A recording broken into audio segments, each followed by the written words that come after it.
Okay, let's talk about the muscles of the human anatomy. Men and women have the exact same muscles, somewhat different proportions, but this happens to be a chart of a male. And what we've got here is the anterior view and the posterior view. So we're going to go over these muscles, and we're going to approach it from an artist point of view. I mean, it's great to know as much about the anatomy as you can, but we're not going to approach it from a medical point of view. We're thinking more about form and how form moves as it pertains to an artist trying to draw people. So we'll start over here with our front view. Now the head, we're not going to get too involved with the muscles of the head. But maybe when we start doing portraits, we'll go deeper into it. But there's some muscles you want to pay attention to. One is, you got the temporalis muscle, which goes right over the temple here, and the frontalis muscle up in the forehead. Of course, you have the muscles around the eye sockets, around the mouth, and even muscles in the cheeks. There are many more muscles than that in the face. But when a face is doing, when somebody's doing different expressions with their face, even if it's just their mouth open, you'll see, these muscles in action. I want to go down here to the sternocleidomastoid muscle here. This guy here has this long name because of the fact that it starts up here at the mastoid process, which is that bone at the base of your cranium right behind your ear, that bone that kind of sticks out. So that's the mastoid aspect of it. And then the sternal part of it is where it comes down to meet the sternum, and it splits here and comes down to meet your clavicle. That's the cleidal aspect of it. So it's a really big muscle in the neck, and you really see it, in some people more strongly than others. But when we turn our head, you almost always see it because it's this big, powerful muscle, and it's really great to understand it when you're drawing. Right here we have that trapezius. Now the trapezius, when we get over here later on, we'll talk more about it. It's this huge, almost diamond-shaped muscle in your back. So from the front, we see it kind of like this triangle here, which is really cool to pay attention to because here's your sternocleidomastoid muscles coming down to meet, the sternum and the clavicle, and then here's your clavicle itself, and look how this part of the trapezius almost forms a triangle here. So the neck comes in front of the trapezius, as does the clavicles, which really helps you to get the head and neck, traps and clavicles all framed into a drawing nicely. So it's this big muscle. Once again, from the front, we see it like this. In the gym, they call it the traps, but we are scholars, and we call it the trapezius. Here we have the pectoralis muscle. Pectoralis major here are your chest muscles. Now, the reason it's called major is because there's another group underneath that are referred to as pectoralis minor muscles, but we don't see those. So once again, these are, shorthand for pectoralis major is the pecs. And it's this huge muscle, tucked under the shoulder here and coming across, to meet the sternum and the top of the rib cage here. Moving down, from this front view, we have this group of muscles here known as the rectus abdominis, and that's your six-pack that I have for about 45 minutes once a year. It's this row of muscles, comes right down the middle, surrounded by, the center of your body and your navel, of course. On the sides, we have the external obliques, obliquus externus. And so a lot of times we just refer to them as our obliques. And we do get this little pad of muscle here. So even if somebody has very, very low body fat, you're going to see this pad here. Of course, we can get fat deposits there to be sure. But there's this pad here of the obliques. So you want to recognize that when, this muscle's coming down and then coming across to form this slight bulge. Here's your serratus muscles. Serratus anterior implying the front, right? So it's almost like, the edge of a serrated knife here. So serratus anterior, and sometimes you'll really see those if a model is super fit with low body fat. You'll see those more so. We all have the same muscles. Some folks, you see them become manifest more. Moving on here. Let's stay up, up top right now, and let's talk about the arms. Obviously, at the top we have the shoulders, which were referred to as the deltoids. Now, the deltoids have 3 heads. And they actually have, the front, the side, and the back referred to as the, it's not in this chart, but it's referred to as the anterior head, the lateral head, lateral implying side, and the posterior head in the back. Down here you have your biceps brachii, and the reason it's called biceps, it really is 2 heads here, versus triceps, which has 3, which we'll get to later. But notice how the biceps comes underneath the pectoralis and deltoid here. Let's stay with the upper arm here. You can see from this point of view when the hand's out like this, part of the triceps here too as well. But we talked about the biceps brachii here. It's this 2-headed bicep muscle, the classic, muscle man pose when he flexes his arm and shows this muscle. And then you have the brachialis here. The brachialis comes down on the lateral side of the bicep. Now, when you get down here, we've got a lot of flexors and extensors down here. It's a really fascinating group, to be sure. But some of the larger ones you want to pay attention to is the extensor carpi, also called the radialis longus. And when you see a hand flexed, you'll start to see these tendons and muscles become more manifest.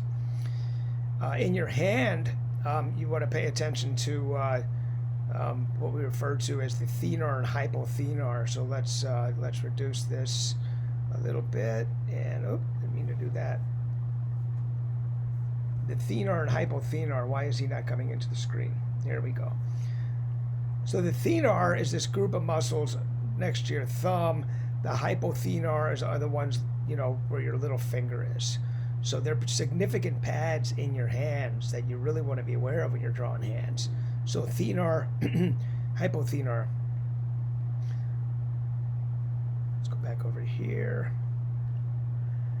This big muscle here, which kind of comes from the upper arm and then predominantly down to the lower arm, is the brachioradialis, which also facilitates our ability to turn our arm over, along with the radialis bone that I lectured on in the skeleton lecture. Then you have your flexors and extensors here, and you want to pay attention to those, but usually you're not going to see these muscles here become manifest. You're going to see more of a bulge of this group here. See, am I leaving anything out? Well, the pronator teres, sometimes you'll see this teres muscle become, appear, and other times not so much. Let's move to the lower body. So you got your legs down here, and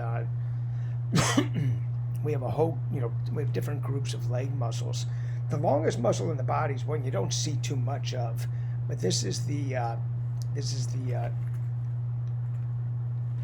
why am I drawing sartorius? Excuse me, the sartorius muscle, which comes down all the way down to meet, the inside of your thigh, and it's a super important muscle. We can't function without it, but you don't see it too much. One thing it functions as is an abductor muscle, which allows you to pull your leg out. Abductor muscles let you pull your leg out. This group inside of adductor muscles pulls the leg in. So other abductor muscles would be when we get up into these muscles around the thigh more. Abductor pulls out, adductor pulls in. Here's another abductor, the tensor fasciae latae. I may be messing up that pronunciation.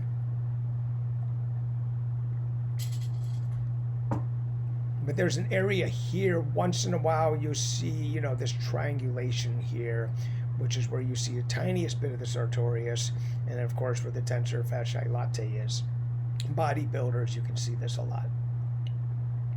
And we mentioned these adductor muscles inside, and you'll notice that, the form changes on the leg. You come across here, and then the inside section of the leg here. It's really great when you're drawing the leg from different positions. You can literally see this part of the leg overlapping this part of the leg. Okay, let's move down to your quadriceps. Quadriceps are called quadriceps because there's 4 of them, but we only see 3. So in the middle here, you get your rectus femoris. Your rectus femoris. Rectus implies straight up and down. I may be generalizing the definition a little more. You know, we talked about the rectus abdominis, and now we're talking about the rectus femoris. But it's almost like this fish muscle here, and it comes down to meet these tendons that go into the knee. So that's the center of your quadriceps. Then you get this vastus medialis, medialis implying inside. So it's your vastus inside muscle here. And this guy kind of comes down and crowds the knee a little bit where it meets the tendons. There's two vastus muscles. There's one here and here. This one comes down to crowd the knee a little bit. Your vastus lateralis comes down just a little bit higher. So those 3 muscles are the ones that we see, you know, especially if you're exercising, you'll see those muscles become manifest in the quadriceps. You know, obviously we can't ignore tendons. So we have this great tendon here, which is called the patellar, which is a ligament actually, the patellar ligament, which connects the patella, which is the kneecap, down to the tibia. And there's a lot of flexibility in that guy, which can cause these 2 areas to come closer together or even separate. The lower portion of the leg. Now these inside here are your calf muscles, and we'll get to those when we talk about them here more so. They're your gastrocnemius muscles. But you know, the muscles you want to pay attention to in the lower leg, and you'll see flex sometimes, the tibialis anterior. And that tibialis, you know, anterior implies front, and tibialis, the tibia bone. And then you've got your peroneus longus here.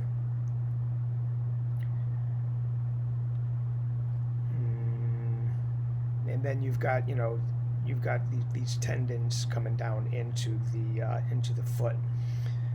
And you know, we mentioned in the skeleton lecture, and it's worth repeating, is in most cases when a model's posing, you're going to notice the outside ankle is lower than the inside. Outside ankle is lower than the inside.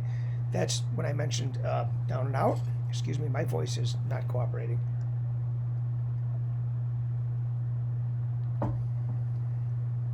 Because the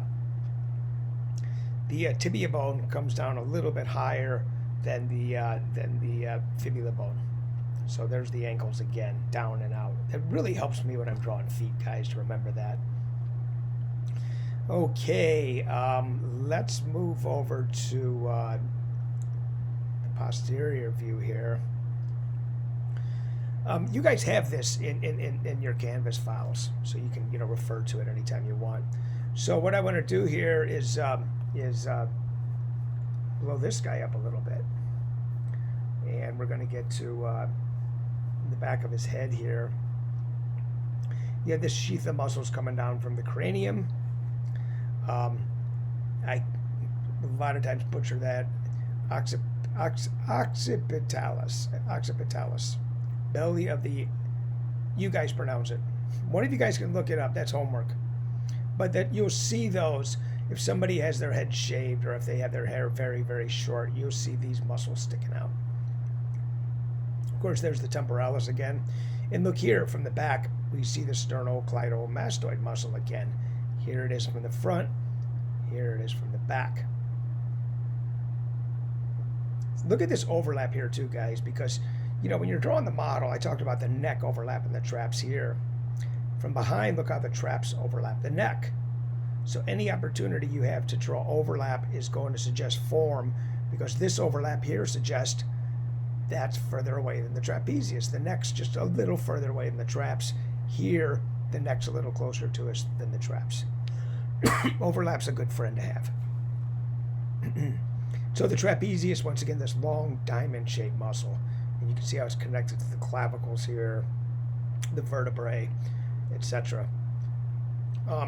And sometimes you can really see the entire triangle.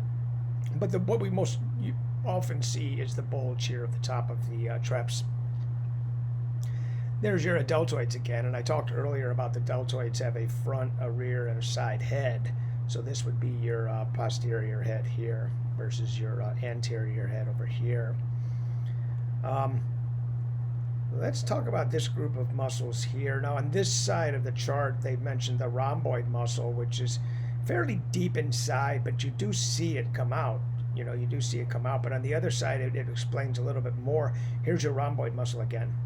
But then you have your infraspinatus, and you can have really painful back problems just from this group here. I know from experience. So this is your infraspinatus. Then you have your teres minor, which appears smaller, and your teres major. So this whole section of muscles here, sometimes you really see it bulging, depending on the pose, depending on if the arm's raised or lowered. These muscles become, more clear. So the back can sometimes seem like this sort of no man's land. You don't know what to draw. We always want to be aware where the vertebrae is. We always want to be aware where the traps are, where the shoulders are. And then understanding this section here helps a lot. Then you have this big group, this big muscle here is like a wing. Those are your lats, the latissimus dorsi. Those are your lats, and you can see how they wrap around either side. Whether we can see muscles or not, every muscle in our body serves a purpose. So sometimes, you might see a muscle and go, hey, what the heck's that for? Never take a muscle for granted. Here you have the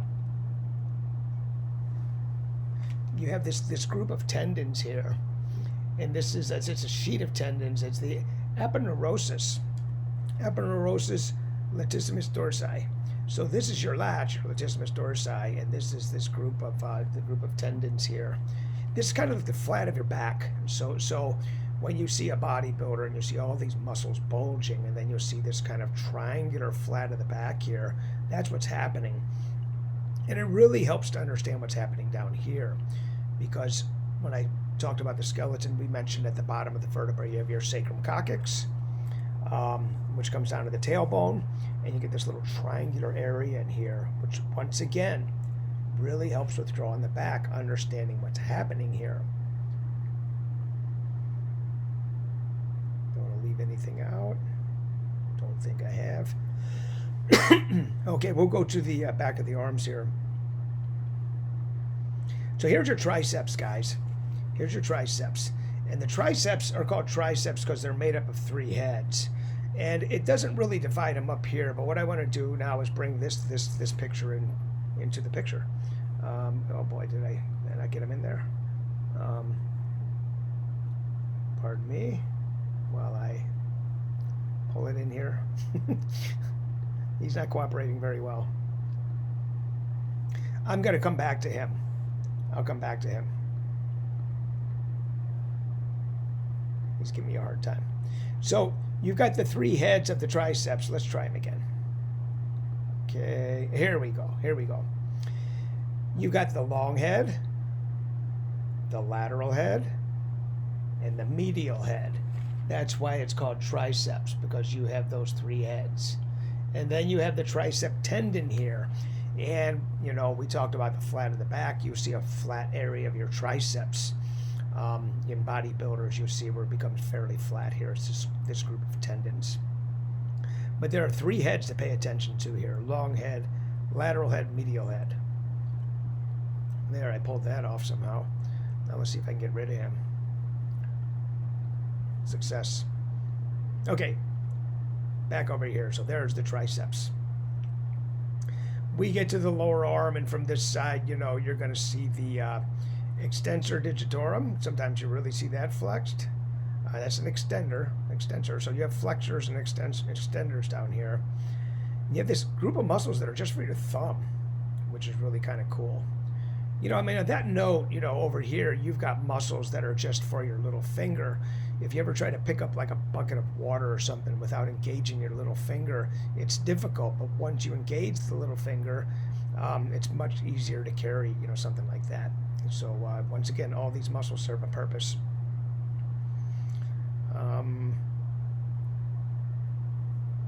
Something over here. Flexor carpi or ulnaris. It's been a while since I studied the anatomy from an instructor, guys, so pardon my pronunciations.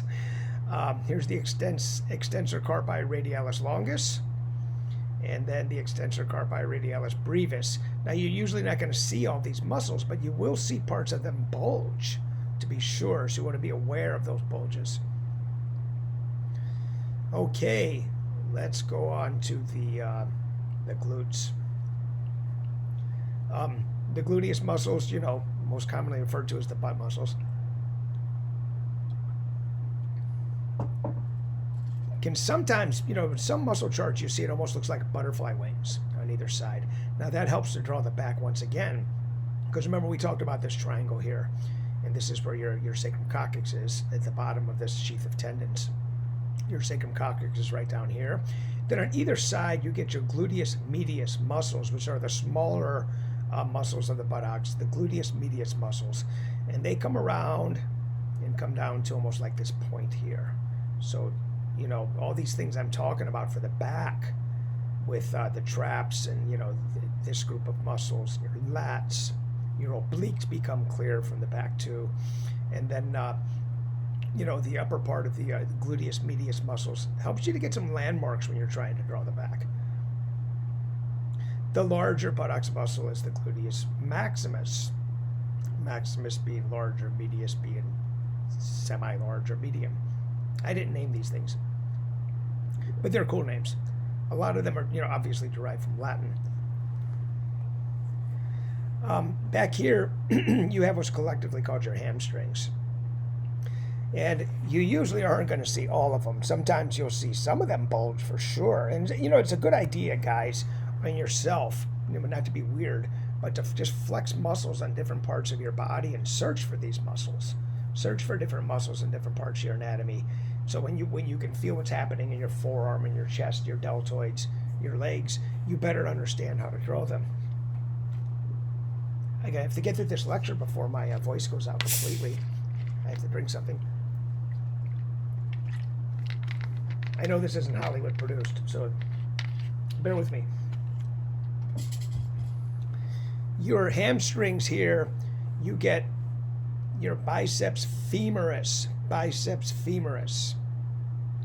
And obviously, relates to the femur bone, which is the longest bone in the body. Then you get your semitendinotus. So these guys are on either side of each other. Biceps femoris, semitendinotus, and can cause this separation here, which is oftentimes visible. Then you get your semimembranosus here, and depending on the pose of a model, you may or may not see these areas flexed.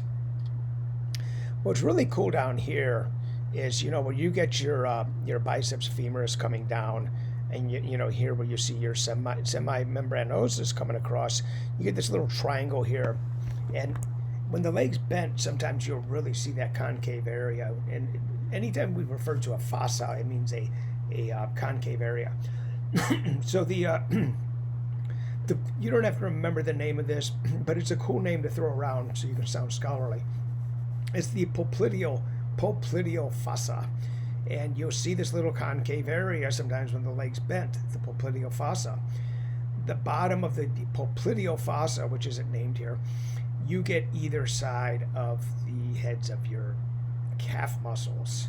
So that's where you get, this interesting triangle. Your calf muscles has two heads. This is the calf muscles are referred to as the gastrocnemius muscles, and if you're on your tiptoes, you can really feel them becoming flexed.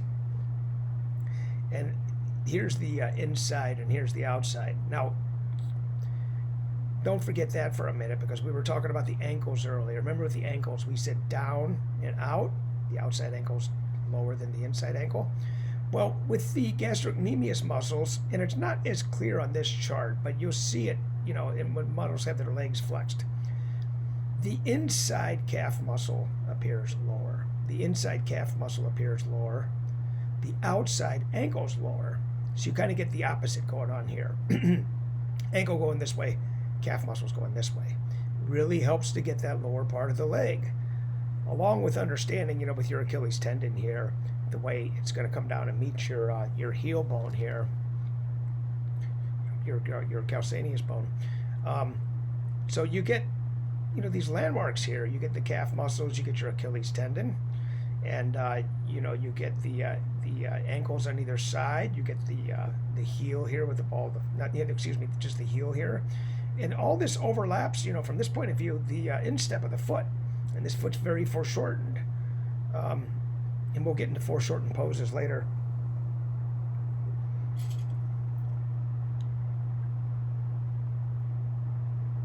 And then on either side of the lower leg, you have the soleus.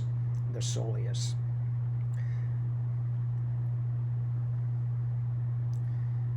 So I think we've covered just about everything. I'd ask you if there are any questions, because that's always good in a live lecture, but of course this is a recorded lecture. I just zoomed in.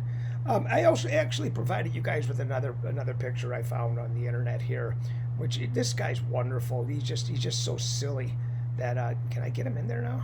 Am I doing it again? Bear with me again. I'm gonna get him. So let's move this. Oh boy. I'm not getting him in there at all, am I? Let's move this over here. No, that's not working either. So this chart is in your Canvas, in your modules for skeletons and muscles. And the reason I put this guy in here is because it really, really shows, muscles super exaggerated. And it looks kind of funny. I mean, you'll see guys at the gym like this. And you'll see this in its entirety in Canvas. But these are exaggerated muscles. Probably, what happens when someone takes a lot of steroids, unless they're naturally big muscled anyway and keep working on them. So this is kind of cool because it really shows all the muscles popping out with different colors. The thing with this chart is it's kind of hard to read these words. So just put in there for your viewing pleasure. Okay, that's it. So I hope this was informative for you, and talk to you soon.